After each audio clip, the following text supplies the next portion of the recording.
नमस्कार दोस्तों, आप सभी का एक बार फिर से स्वागत है हमारे चैनल में। आज सुनते हैं गुरुवार की व्रत कथा। दोस्तों, प्राचीन काल की बात है।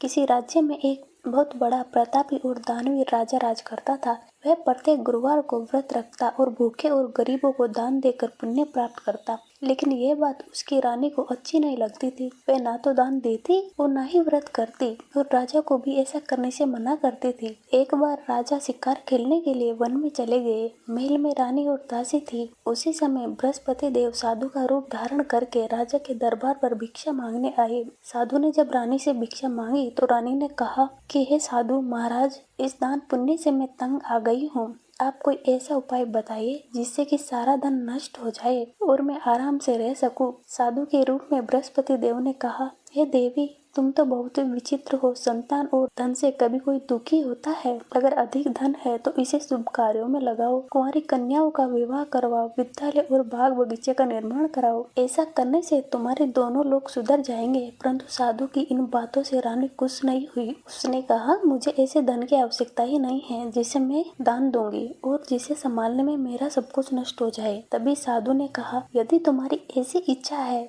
तो जैसा मैं कहता हूँ तुम वैसा ही करना। गुरुवार के दिन तुम अपने घर को गोबर से लीपना, अपने बालों को पीली मिट्टी से धोना और बाल धोते समय स्नान कर लेना। राक्षस से कहना कि वे गुरुवार को हजामत बनवा ले। भोजन में मांस मदिरा खाए। कपड़ा धोबी के यहाँ धुलने भेजना। इस प्रकार 7 बृहस्पतिवार ऐसा करने से तुम्हारा सारा धन नष्ट हो जाएगा। इतना कहकर साधु रूपी बृहस्पति देव अंतर ध्यान हो गए। साधु के कहे अनुसार बातों को पूरा करते हुए रानी को केवल 3 ही बृहस्पतिवार बीते थे कि राजा की सारी धन संपत्ति नष्ट हो गई और भोजन के लिए भी राजा रानी का परिवार तरसने लगा। तब एक दिन राजा ने रानी से कहा कि रानी, तुम यहीं पर रहो, मैं दूसरे देश को जाता हूँ, क्योंकि यहाँ पर सभी लोग मुझे जानते हैं, इसलिए मैं कोई छोटा मोटा काम नहीं कर सकता। ऐसा कहकर राजा परदेश चला गया। वहाँ रहकर वह जंगल से लकड़ी काट कर लाता और शहर में बेचता। तरह वह अपना जीवन बिताने लगा। इधर राजा के परदेश जाते ही रानी और दासी दुखी रहने लगे। एक बार जब रानी और दासी को 7 दिन तक बिना भोजन के रहना पड़ा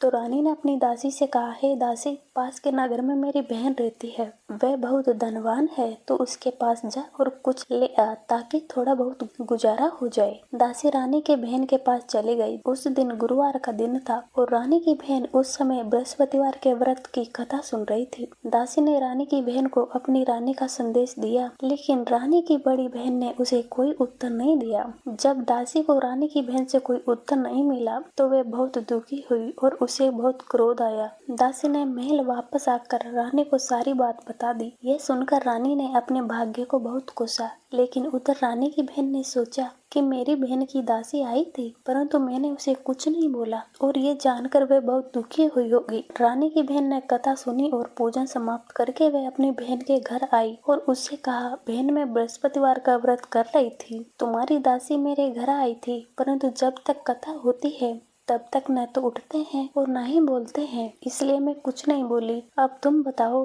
दासी यहाँ क्यों आई थी? रानी ने कहा, बहन, तुमसे क्या छुपाऊं, हमारे घर में खाने को अनाज तक नहीं है। ऐसा कहते कहते रानी की आंखें भर आई। उसने दासी समेत पिछले 7 दिनों तक भूखे रहने की अपनी बात बताई। रानी के बहन ने ये सब जानकर कहा, देखो बहन, भगवान बृहस्पति देव सबकी मनोकामना पूर्ण करते हैं। देखो, शायद तुम्हारे घर में अनाज रखा हो। पहले तो रानी को विश्वास नहीं हुआ, पर बहन के आग्रह करने पर उसने अपनी दासी को अंदर भेजा तो उसे सचमुच अनाज से भरा एक घड़ा मिल गया। ये देखकर दासी को बड़ी हैरानी हुई। दासी ने रानी से कहा, हे रानी, जब हमें पोषण नहीं मिलता तो हम व्रत ही तो करते हैं, इसलिए क्यों न इनसे व्रत और कथा की विधि पूछ लीजिए ताकि हम भी व्रत कर सके। तब रानी ने अपनी बहन से बृहस्पतिवार के व्रत कथा के बारे में पूछा। रानी की बहन ने बताया कि बृहस्पतिवार के व्रत में चने की दाल और मुनक्का से भगवान विष्णु का केले की जड़ में पूजन करे और दीपक जलाए, व्रत कथा सुने और पहला भोजन ही ग्रहण करे। इससे बृहस्पति देव प्रसन्न होते हैं। उन्हें व्रत और पूजन की विधि बताकर रानी की बहन अपने घर लौट आई। 7 दिन के बाद जब गुरुवार आया तो रानी और दासी ने व्रत रखा। गुड़साल में जाकर चना और गुड़ भी लेकर आई। फिर उससे केले की जड़ और विष्णु जी का पूजन किया। अब पीला भोजन कहाँ से आए, इस बात को लेकर दोनों बहुत दुखी थी, लेकिन उन्होंने व्रत रखा था